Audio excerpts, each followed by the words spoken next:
मां मंगला की केमिति से काकटपुर को आसिले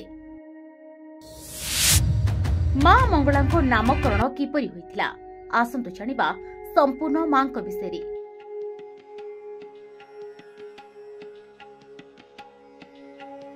पुरी जिला काकटपुर अंचल मां भव्य मंदिर अवस्थित।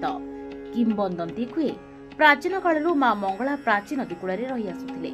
दिनकर कथा प्राची नदी नाउरिया नदी को आर पार करी पेट पोषण करुथला।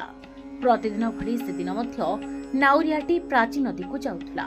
हठात बन्या आसी जाइथिला। नाउरिया जनक भारसाम्य संभाली न पारी एणे तेणे भासी जाउथला। बहु कष्ट रे भासी जाई डंगाटी नदीर मझी पार्श्व पाखरे रहीगला।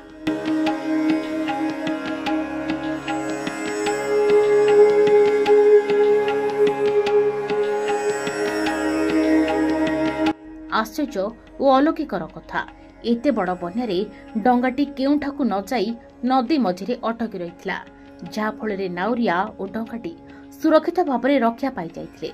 नाउरिया जनकु जना पड़िला नाही यहा किपरि संभव होई पारला। डंगाटी धीरे धीरे जाई कूलरे लागिला। नाउरी जनक सीधा घर को पळै आसिले। एमिति किछि दिन परे सेई नाउरियाଙ୍କୁ मां आसी स्वप्न देसुथिले। सेई नाउरिया जनक आचंबित होई सकाळु सेई नदी गर्भकु जाई मां को उद्धार करिथिले। सबु ग्रामवासी को डकाई एही विषय नाउरिया जनक सबु कथा जणाइले एवं मां को आनी मंगलपुर ग्राम रे पूजा अर्चना कले। से दिनठु मां को नाम रखिले मां मंगला। एमिति किछि दिन चलिला परे हठात गोटे काउ सेई नदी उपर को चली आसिला। से काउटी प्राची नदीर मझिरे अटकी जाई ग्राम को आउ फेरी पारि नथिला। काउटी जेउ स्थान रे अटकी थिला मां को नाउरी जनक सेई स्थान रे उद्धार करथिले। काउटी सेई स्थान रे अटकी जाइथिबारु सेई नामटी काकटपुर नाम रे नामित हिला। सेबेटु काकटपुर बगला बोली आख्या दिया जाइछि।